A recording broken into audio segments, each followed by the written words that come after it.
Alors, nous sommes au pied d'un nouveau rebond. C'est le début.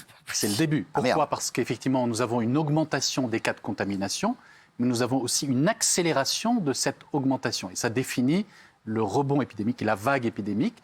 Maintenant, on ne sait pas jusqu'à quel niveau les contaminations iront et pendant combien de temps cela va durer. Alors, professeur, on nous avait dit, parce que comme beaucoup de choses, il y a un an, on avait dit, vous allez voir, quand il fera beau, qu'il fera chaud, le Covid de lui-même va disparaître. Ouais. Et là, ce n'est pas le cas du tout. Alors non. Qu'est-ce qui se passe ? Excusez-moi, mais c'est pas vous, mais on a dit, comme toujours, on dit tout et son contraire. Donc on est de plus en plus perdu. Fallait-il, par exemple, enlever les masques dans les transports publics ? On est quand même nez à nez dans le métro, par exemple. Alors, vous avez raison. Donc, ce qu'on a dit, c'est que le coronavirus ne disparaîtra pas de la planète. Il avait dit. Il va y avoir des vagues successives, alors même que, on va s'installer dans une période plutôt endémique, c'est-à-dire en fait un virus qui circule à un niveau plus ou moins prédéterminé et de temps en temps, alors on a l'impression de 2 à 3 fois par an, une épidémie un peu plus marquée. Alors, heureusement pour nous, l'immunité collective qui a été, on va dire, renforcée par la vaccination de la population, aujourd'hui une couverture en France de 80%, mais également les différentes infections antérieures, est aujourd'hui suffisante pour protéger la très grosse majorité de la population contre les risques graves de la maladie. Malgré tout, il y a des personnes plus fragiles à risque qui, elles, peuvent développer des formes plus graves. Et donc, c'est ce vers lequel on s'oriente, avec aujourd'hui 2 nouveaux sous-variants, BA4 et BA5, on va dire moins virulents que les variants historiques. C'est un mix du Delta et de l'Omicron. Alors non, c'est plutôt des variants Omicron qui ont un tout petit peu modifié leur protéine spike, c'est-à-dire la protéine de leur... Voilà, l'accroche qui permet d'interagir avec les cellules et de l'infecter. Et donc, ils arrivent à contourner un tout petit peu le système immunitaire et à provoquer des infections peu virulentes chez la quasi-totalité des personnes. Alors, toutes les questions qu'on se pose, est-ce qu'il est plus ou moins agressif que les précédents ? Alors, les études semblent montrer qu'il est aussi peu virulent que B1 et BA2, à nouveau, dans une population vaccinée ou ayant acquis une immunité préalable. À l'inverse, chez quelqu'un qui n'est non vacciné, qui n'a jamais rencontré le coronavirus, il y a des risques plus importants de développer une forme grave de la maladie. Alors, une autre question. Il paraît que ce variant-là, il n'y a pas forcément des formes pulmonaires, mais ça tape un peu partout, à la fois le système digestif. Les manifestations sont assez différentes. Alors, on va dire le tableau est plutôt identique, c'est-à-dire c'est des tableaux essentiellement d'infection des voies aériennes supérieures, donc des maux de gorge, difficultés à avaler, une fatigue, des douleurs musculaires, de la fièvre, donc comme une sorte de petite grippette. Alors, il y a bien sûr des troubles digestifs, mais c'était déjà le cas avec les formes antérieures. Donc, par contre, oui, effectivement, ça atteint essentiellement les voies aériennes supérieures plus que le poumon. Pourquoi ? Parce que l'immunité que l'on a acquise grâce à la mémoire immunitaire protège le poumon. Et donc le virus, pour pouvoir se diffuser, car à nouveau, le virus est un être vivant, lui, il cherche à se développer. Et donc quand il rencontre l'immunité, il s'adapte.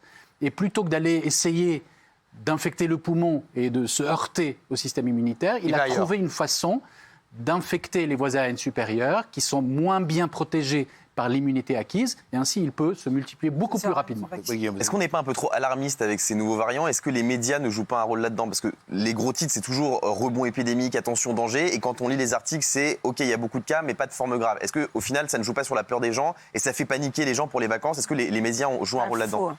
Alors, je ne crois pas, mais je crois qu'il est important d'abord de signaler à la population qu'effectivement, le coronavirus n'a pas disparu, qu'il y a bien un rebond épidémique. Maintenant, à l'inverse, je ne suis pas persuadé, en tout cas pour la période estivale, qu'il va y avoir la mise en place de mesures de restriction des déplacements ou des mesures de port du masque rendues plus obligatoires dans un certain nombre de lieux. Pourquoi ? Parce qu'à nouveau, on est plutôt désormais dans une phase de responsabilisation. Je pense que tout le monde a bien compris les risques, les modes de contamination, et chacun a lui-même d'évaluer, on va dire, les dangers vis-à-vis de lui-même et la façon dont il comprend et dont il a peur du danger. Si effectivement vous êtes jeune, en bonne santé, vacciné, vous ne risquez pas grand-chose. Donc à ce moment-là, vous vivez quasi normalement. Maintenant, si vous êtes plus âgé, immunodéprimé, avec des comorbidités, eh bien même une infection mineure eh bien, elle peut décompenser votre maladie. C'est pour ça qu'ils demandent aux plus de 60 ans de faire la 4e dose. Alors, tout à fait. Donc, alors ça va être, à mon avis, un critère important pour savoir s'il faut généraliser. On a rendez-vous lundi. Mais très bien. J'ai pas 60 ans, enfin, pas tout à fait. Prenez pas de risque, prenez un peu d'avance. De 60 ans, donc, toutes les personnes âgées de plus de 60 ans, mais également celles qui ont des comorbidités, même plus jeunes, celles qui sont immunodéprimées. Donc, si vous avez une maladie cardiaque... Et si on n'est que déprimé, si on n'est que déprimé. Alors, les immunodéprimés, le problème avec les immunodéprimés, c'est que malheureusement, ils répondent mal à la vaccination. C'est-à-dire qu'il est possible que pour certains, notamment ceux qui sont porteurs de greffe d'organes, alors même qu'ils reçoivent la 4e ou la 5e dose de vaccin, ils ne développent pas d'immunité suffisante. Ouais. Alors, donc ces personnes-là sont à très haut risque. Lionel Rabier, comment se présentent les vacances? Du coup, est-ce que vous, dans votre secteur, vous êtes inquiet? Alors oui, on est inquiet. On est inquiet par ce qui se passe actuellement dans les aéroports. Puisqu'on est seulement, j'ai envie de dire, au mois de juin, et il y a déjà aujourd'hui des temps d'attente qui peuvent être extrêmement longs, des avions qui sont annulés, des grèves qui menacent. Donc oui, il y a clairement une inquiétude. En fait, là, j'ai l'impression que le secteur du tourisme, que ce soit l'hôtellerie, les compagnies aériennes, paye maintenant le Covid, parce qu'il y a beaucoup de personnel qui a changé de boulot. J'ai entendu à Ryanair, il y a un vrai problème de personnel. C'est le cas dans d'autres compagnies un peu low cost. Les gens ne veulent plus travailler là où ils étaient avant le Covid. Oui, il y a eu un manque d'anticipation peut-être du retour de l'envie des Français de voyager. Mais voilà, ce qui compte aujourd'hui, c'est qu'on agisse, puisque on est encore au mois de juin, enfin, à la fin du mois de juin, mais il n'est pas trop tard. Nous, ce qu'on demande, c'est que le gouvernement mette plus d'effectifs dans les aéroports, notamment dans les services de douane, de sécurité. Les compagnies aériennes on parle aussi. de 3 à 4 heures pour passer les formalités administratives. C'est quand même insupportable. Alors c'est insupportable, mais j'ai envie de dire, nous on recommande évidemment aux voyageurs de venir en avance. On a d'autres recommandations à faire d'ailleurs, mais j'ai envie de dire c'est pas trop grave de perdre 1 heure ou 2 heures de temps plutôt que ses vacances. Donc oui, il faut arriver en avance. Moi, ce que je dis aussi aux passagers, ceux qui vont à Roissy, notamment Charles de Gaulle, prenez les transports en commun quand c'est possible. Parce qu'aujourd'hui, vous avez, je l'ai vécu il y a une semaine, vous arrivez à l'aéroport, vous avez 1 heure d'attente pour arriver jusqu'au terminal. Oui, c'est vrai. Donc, et ça, je peux vous dire que c'est un stress. Donc on leur dit, prenez les transports en commun. Si c'est possible, prenez une chambre à l'aéroport la veille, surtout si vous avez... ça fait des dépenses. Les Français sont déjà vraiment short en trésorerie avec tout ce qui s'est passé entre le mois de juin du pétrole et le reste. Si en plus il faut partir la veille et prendre un petit Radisson à 300 balles la nuit, moi je vous aime bien, mais c'est un peu compliqué quand même. Il faut prendre de l'avance. Oui. Pour ceux qui n'ont pas encore réservé, il faut privilégier les voyages en semaine, c'est-à-dire du mardi au mardi ou du mercredi au mercredi, parce qu'on s'attend à ce que les week-ends soient très compliqués. Et aujourd'hui, les tours opérateurs, les voyagistes proposent de la même façon ces séjours-là. Il faut prévoir des temps de correspondance assez longs. Voilà. Est-ce que vous avez constaté... C'est la réalité. Ouais. Est-ce que vous avez constaté à votre niveau une vraie hausse des prix? On parle de tous les hôtels, les restaurants qui ont fait plus 20, plus 30, plus 40%. Il y a 2 sujets. Il y a vraiment 2 sujets. S'agissant de la hausse des prix de l'aérien, c'est très simple, l'aérien. Plus vous réservez tôt, moins c'est cher. Il est clair que si aujourd'hui, 24 ou j'ai oublié la date, en tout cas fin juin, vous réservez pour le mois de juillet, évidemment que ça va coûter cher. Donc il faut... Alors après, il y a d'autres formes de vacances qui peuvent être plus malins, mais voilà, s'agissant des restaurants, effectivement, oui, c'est un phénomène global qui ne concerne pas que les vacances. Oui, mais Benjamin, on sait très bien que Pierre qui roule n'amasse pas mot. Bien sûr. Absolument. Plus on voyage, plus on dépense de l'argent. Oui. Bien sûr. Bien sûr. Ah, c'est ça que vous vouliez dire. C'était ça l'intervention. Merci.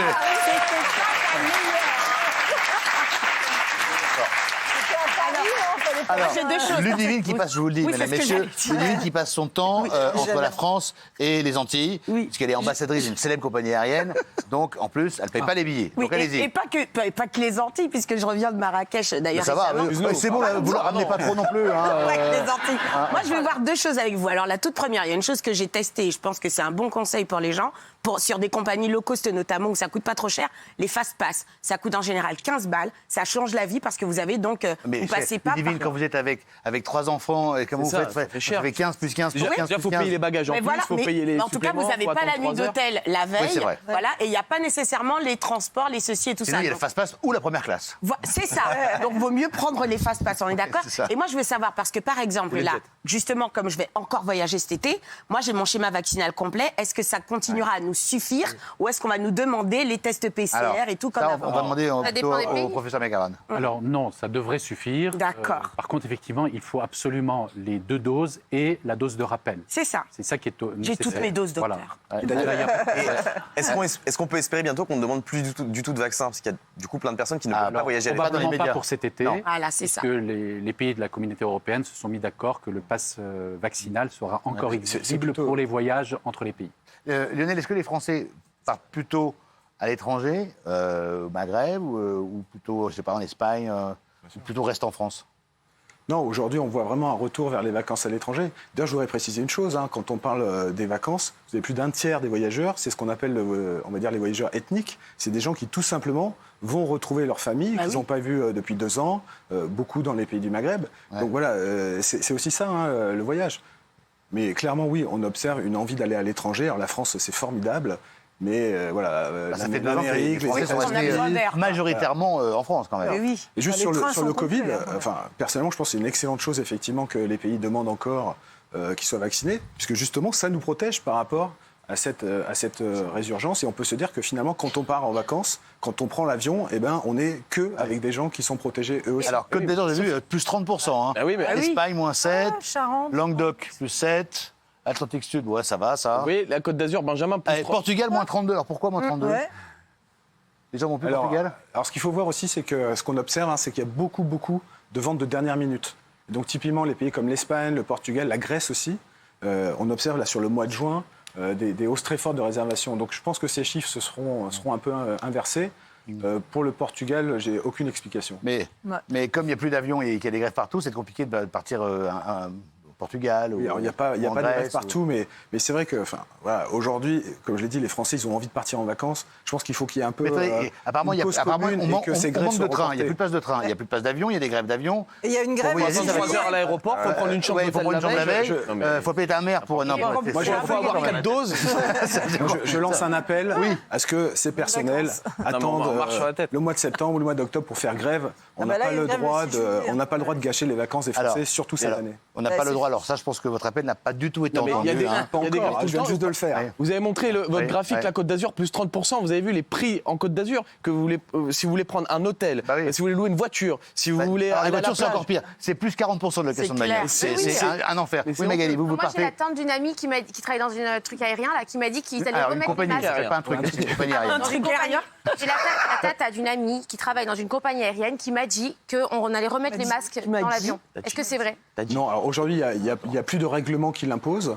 Vous avez encore quelques compagnies qui le demandent, mais de moins en moins. Donc c'est vraiment aux compagnies de décider. Mais encore une fois, vous êtes dans un avion, tout le monde est vacciné, à peu près, pour les destinations Comment ça, à peu lointaines. près?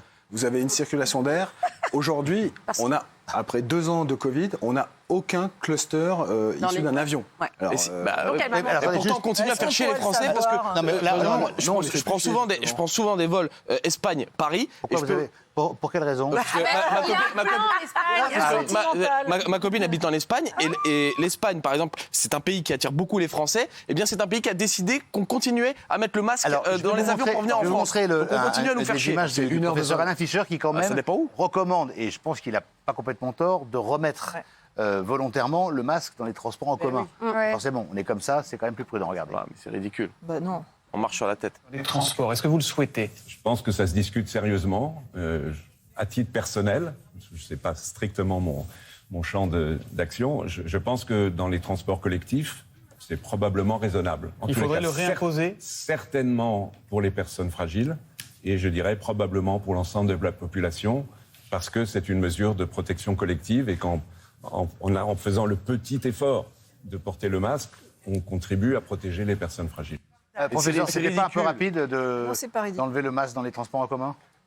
Non, je ne crois pas. Je crois qu'il faut vivre. Il fallait. Voilà. Je crois Revivre normalement. Tout à fait. Il faut quand même de plus en plus arriver à vivre normalement. Maintenant, lorsque l'on est dans une phase où l'épidémie est importante, où le virus circule de façon très large, Non, mais là, ça faut circule prendre un beaucoup certain en nombre de Espagne, au précautions. Portugal, en Angleterre, en France. Là, apparemment, ça repart quand même. Oui, ça repart flambe. quasiment dans tous les pays Ouais, dans tous les pays européens. d'Europe. Et en Amérique aussi, beaucoup. Voilà. Maintenant, comme on l'a expliqué, ça n'est pas pour autant une raison de généraliser le masque à tout le monde. Par contre, c'est un moment important pour rappeler que le virus existe et surtout pour rappeler aux personnes les plus fragiles, donc plus de 60 ans, immunodéprimées, avec comorbidité, elles, de faire très attention. Et effectivement, dans les milieux clos publics comme les transports en commun mal aérés, il vaut mieux mettre un masque et puis surtout faire sa fameuse dose de rappel. Et on voit d'ailleurs, depuis quelques jours, augmenter de façon très importante cette fameuse 4e dose de rappel. Néanmoins, il persiste 6 millions de personnes en France éligibles à cette dose de rappel, cette 2e dose de rappel, qui ne sont toujours pas vaccinées. Et ceci court un certain risque. Est-ce que l'hôpital a eu le temps de se réorganiser ou est-ce que ça va être... Oui, s'il y a encore un danger du fait qu'il soit dépassé. Vous avez raison, c'est le 2e point avec la généralisation de la 2e dose de rappel aux personnes éligibles. C'est le 2e point critique que vont surveiller les autorités sanitaires pour décider si oui ou non il faut mettre un certain nombre de mesures de freination comme le port du masque dans les transports en commun. Alors aujourd'hui, l'hôpital n'est pas sous pression. Alors malgré tout, il faut savoir... 800 personnes en réa aujourd'hui à peu près. Oui, à peu près. Mais il faut savoir qu'on commence à voir un frémissement sur les entrées en hospitalisation conventionnelle, que ça va augmenter comme ça a été le cas au Portugal. Malheureusement, il y aura une augmentation aussi de la mortalité, notamment chez les personnes âgées. Mais comme vous le savez, l'hôpital public souffre depuis maintenant plusieurs années d'un manque de personnel chronique, d'une fermeture de lits avec un nombre de lits inadaptés aux besoins de santé de la population. Et en plus, c'est l'été, donc il va y avoir un certain nombre de soignants qui vont partir en vacances. Il y a les accidents de la route, il y a quelques maladies estivales. Accidentologie, c'est ça quand c'est... Voilà, tout à fait. Donc, il peut y avoir un risque. Malgré tout, je ne crois pas que, on va dire, il y a un danger, une menace immédiate. Par contre, le vrai danger, s'il en existe un, sera à la rentrée. En octobre. Ah bah super, eh ben voilà. C'est un jour, professeur, franchement, je vous le dis, vous nous déprimez. Non, c'est un jour sans fin.